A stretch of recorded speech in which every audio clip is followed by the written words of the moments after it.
Hello internet friends, and welcome to my cozy corner of the internet. I hope everybody's feeling well and rested. The year of 2021 is nearing its end, and boy, what a year it was. I had plenty of good things happen to me, but I've also been through some rough times, and I'm certain most of you can relate. I've been preparing for the new year, and so I wanted to take you along to setting up my bullet journal for the next year. I'll keep my old journal as well as a planner for the next year by my side. I'm using both a planner and a BuJo and a self-care app to make extra sure I do not forget anything. Keeping up with my BuJo can be hard for me, especially during times of depression. This is why I want to have safety measures in hand in case I do not currently have the energy to keep up. I feel like my system is by no way perfect, and so I'm still trying to figure things out. If you have any hints and tips on how to get there, please leave them in the comments down below. I am using a handmade notebook I got at a little arts and crafts store. I originally intended to use this as a sketchbook, but I felt like it would make for a great BuJo. I'll be using several acrylic markers, pencils and fine liners, as well as my Sakura jelly rolls in 522 and 705. For the watercolour backgrounds, I'll be using my Van Gogh watercolour set as well as my Kuretake metallic set. This is not sponsored in any way by any of the mentioned brands.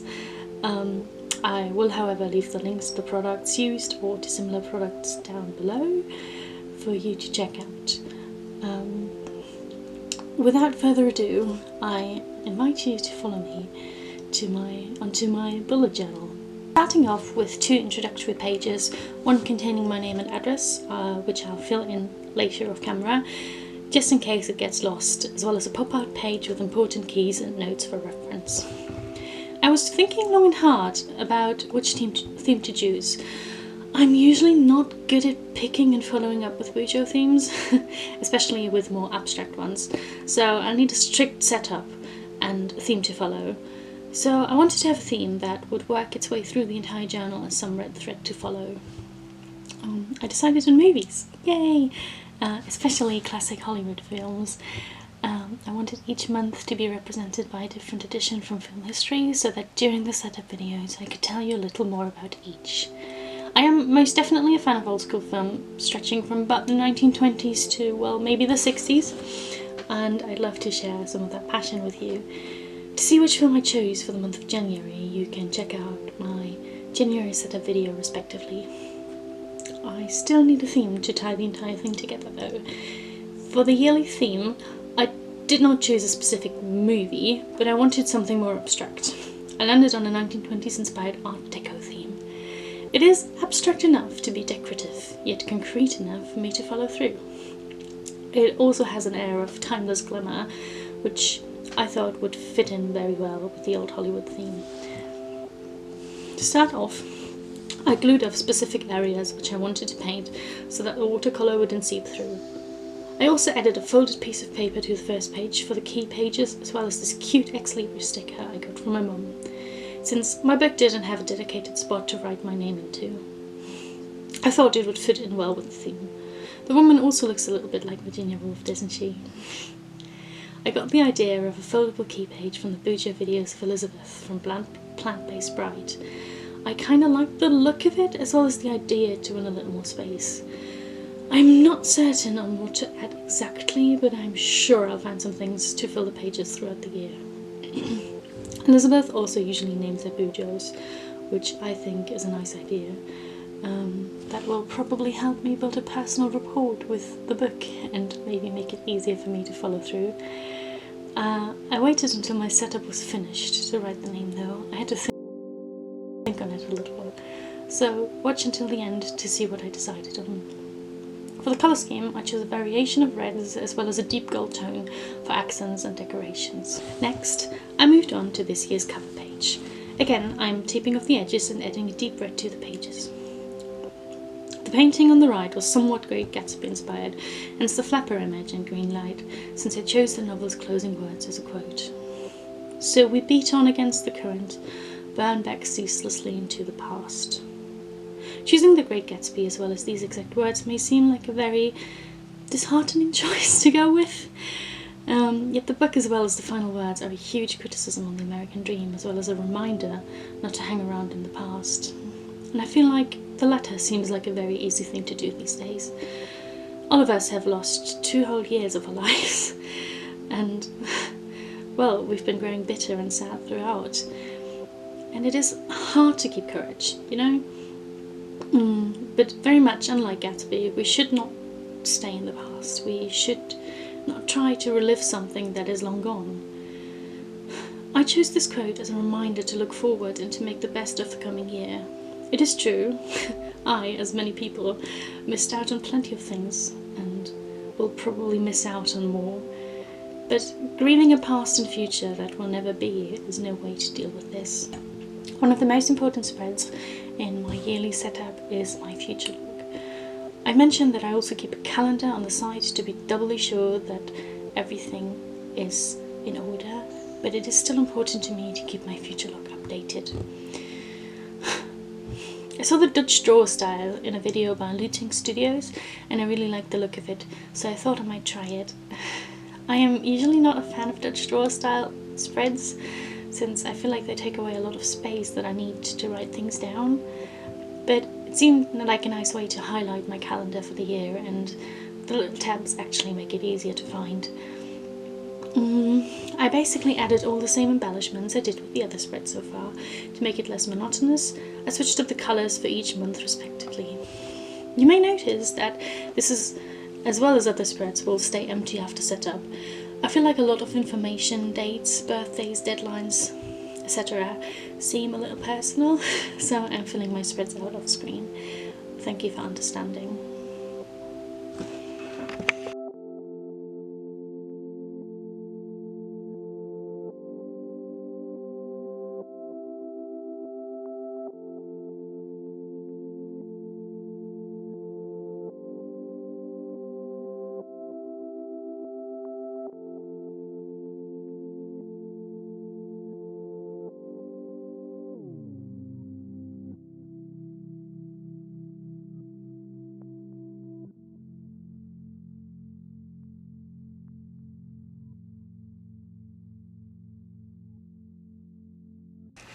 The next 6 pages are very similar in layout and idea each.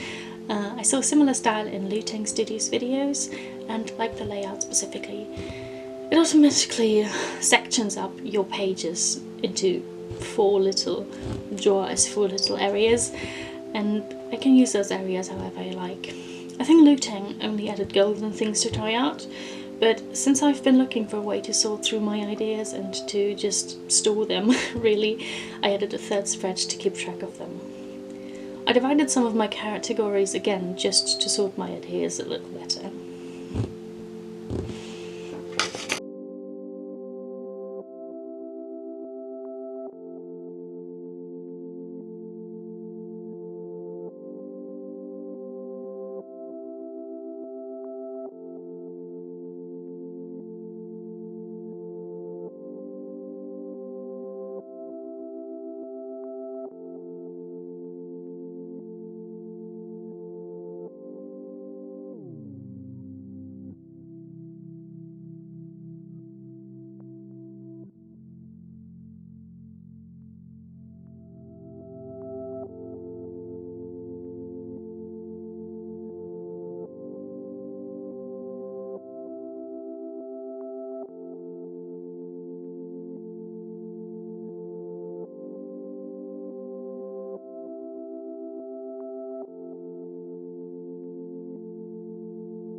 I've noticed myself spending a bit more recklessly these last 2 years, and well, I'm not happy with it, not at all.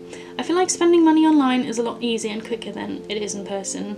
Plus, the all-around apocalyptic atmosphere creates a mindset of whatever.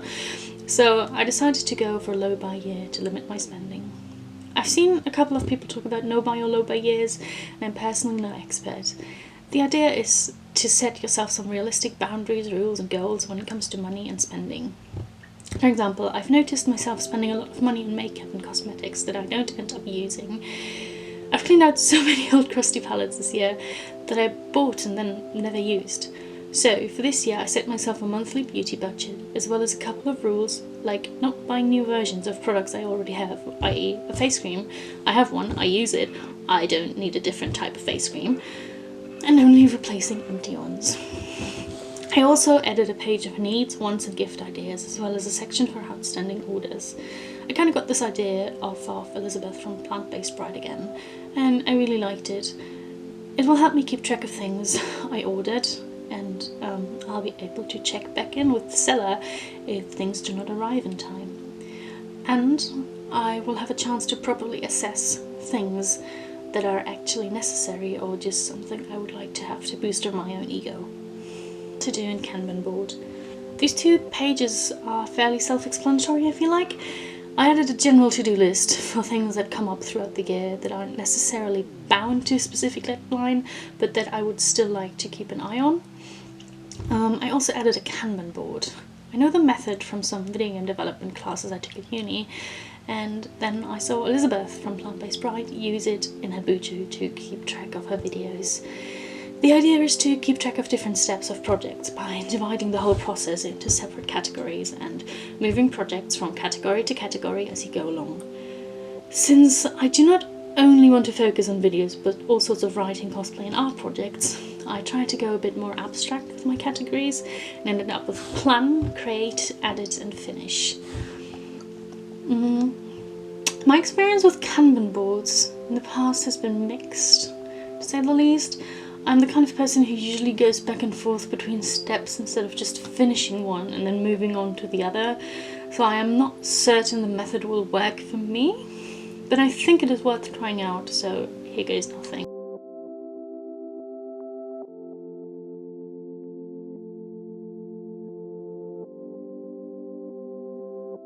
These 2 also seem fairly self-explanatory to me. I've been tracking my period through my phone for a while and I thought I'd try out Plant-Based Bride's according spread. I do notice certain changes within my body and mood throughout the month, and I think it is worth having a better overview of these. Not only can any irregularities alert you to possible health risks, it also helps me keep a better track and overview over my birth control, which is important. If you menstruate and or have specific health habits to track, I think this could be a spread for you. You can just adjust it.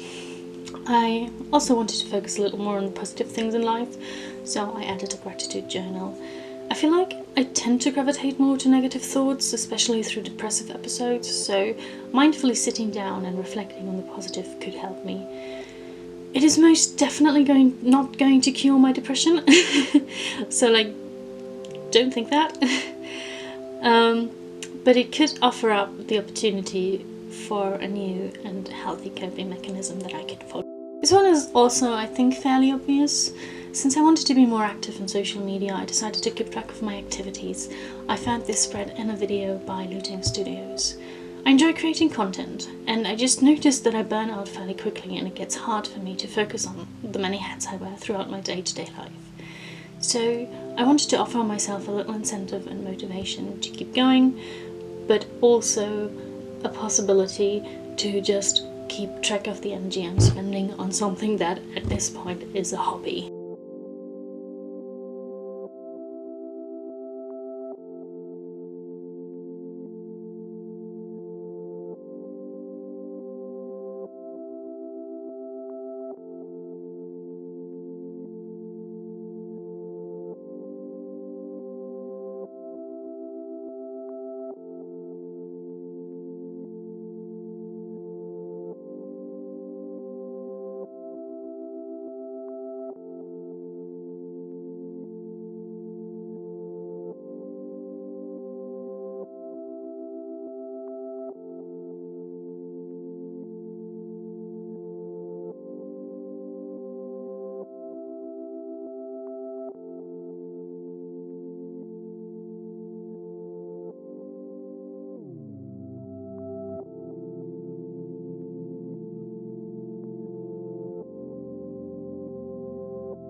And as mentioned, I also decided to go back and name my BuJo. I kind of thought on it and went back to the Gatsby theme and decided to call her Daisy, which again might seem a little bit weird and disheartening because Daisy's not a nice character, but just like Daisy is the thing Gatsby is chasing and is trying to get back to, my bullet journal should remind me to look into the future and to not chase something that was. So thank you so much for watching. I hope you enjoyed this video. I'll leave my tools as well as the video that inspired some of the spreads down below. Please visit those amazing creators. If you enjoyed this video, please feel free to like and subscribe, as well as pay my other social medias a visit. I leave everything in the description box. I hope everybody has a great 2022. Stay happy, stay healthy, drink some water, and here's to a great 2022.